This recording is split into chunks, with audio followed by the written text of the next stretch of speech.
Perkenalkan, nama saya Afif Nugroho Dwi Wicaksono dan bersama teman saya. Nama saya Irfan Arga. Saya selaku Ketua Remaja Islam Masjid berdomisili di Metuk Lor, Tegaleso, Klaten Selatan, Klaten. Dan di sini saya akan mewawancara sedikit dari teman saya, Mas Irfan. Tugas yang sulit dan penting dari seorang pemimpin. Tugas yang sulit dan penting dari seorang pemimpin pertama adalah mendapat kepercayaan dari semua anggota, karena kepercayaan dari anggota itu penting. Dengan mereka percaya kepada saya untuk memimpin, saya lebih fleksibel untuk mengatur apa yang akan kita lakukan untuk kepentingan bersama, dan agar tidak ada satupun anggota yang merasa tidak nyaman ketika saya pimpin menjadi ketua mereka. Bagaimana Anda memandu tim Anda untuk meningkatkan atau mengembangkan keterampilan individu mereka? Mengembangkan keterampilan individu lewat kepemimpinan saya. Kalau saya khususnya kan sebagai Ketua Remaja Islam Masjid, dengan adanya kegiatan tadarus rutin, lalu mengikuti pengajian, mengikuti sebuah forum, dengan begitu kemampuan mereka akan lebih terasa, terutama tentang membaca Al-Quran.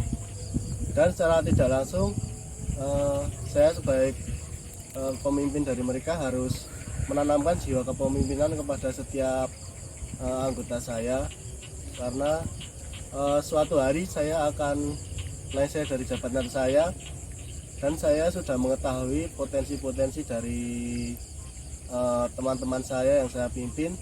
Jadi saya tidak akan ragu jika akan memilih siapa yang akan meneruskan sebagai pemimpin Ketua Remaja Islam Masjid.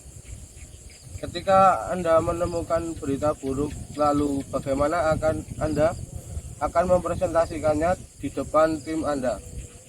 Itu lebih ke penyampaian ya Mas. Jadi kayak lebih menyampaikannya dengan nada yang ceria. Jangan misal ada kabar buruk saya menyampaikannya dengan nada yang enggak enak, jadinya penyampaiannya semua akan jadinya seperti terlalu menggantung di masalah tersebut. Nah, kalau saya menyampaikan ada kabar buruk dari apalah, misalnya ketidakcocokan satu sama lain apa bagaimana, saya akan menyampaikannya dengan cara yang mungkin lebih ke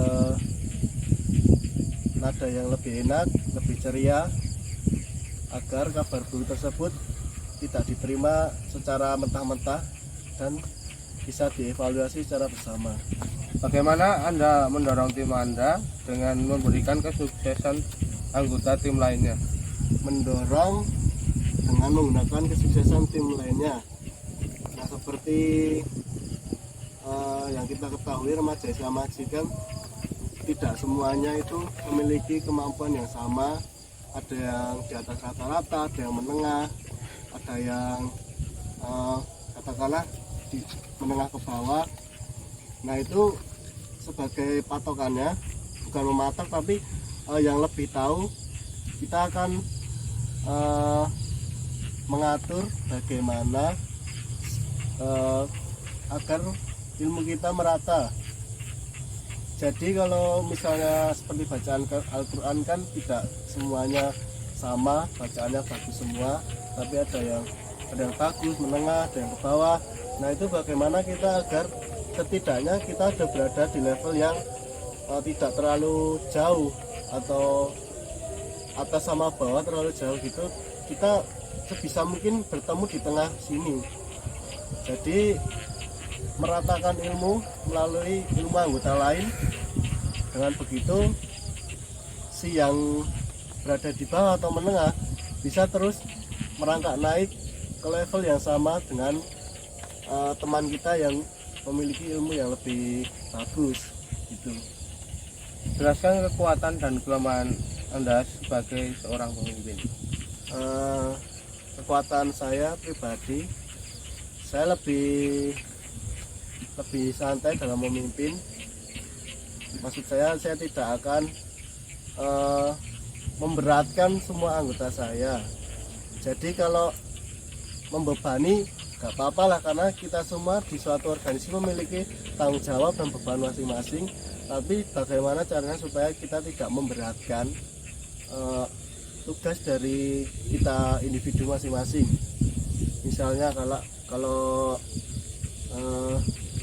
saya sebagai ketua memiliki tugas untuk memimpin, dan bendahara saya memiliki tugas untuk mengatur keuangan, sekretaris, bagian notulen, penulis setiap apa yang terjadi di keanggotaan. Nah, itu memang tugas mereka.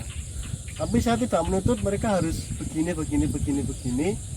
Setidaknya mereka mengerjakan apa yang mereka kerjakan sebisa mungkin. Lalu saya hanya akan mengevaluasi dari pekerjaan mereka. Jadi saya tidak akan membebani mereka, tidak akan memberatkan mereka, supaya mereka nyaman berada di organisasi di bawah kepemimpinan saya. Seperti diibaratkan, kalau kita menggenggam sebuah pasir, kalau pasir tersebut digenggam lebih erat, mungkin yang keluar dari telapak tangan kita akan banyak pasir, ya pasir berjatuhan. Kalau kita dengan santai memegang pasir tersebut, kita akan lebih bisa lama menggenggam dalam jumlah yang banyak pasir tersebut di tangan kita, seperti itu. Lalu kelemahan saya, mungkin saya kurang dapat mengatur waktu, karena saya juga sibuk kuliah di samping memimpin remaja Islam Masjid. Lalu saya lebih emosi saya juga belum teratur, belum bisa menempatkan diri sebagaimana mestinya. Tapi di balik itu semua, sebisa mungkin saya mengevaluasi apa yang saya bisa untuk dikembangkan untuk menjadi lebih baik, dan apa yang saya tidak bisa untuk diperbaiki ke depannya, seperti itu. Terima kasih Mas Irfan atas waktunya. Iya, sama-sama. Sekian wawancara dari saya. Terima kasih.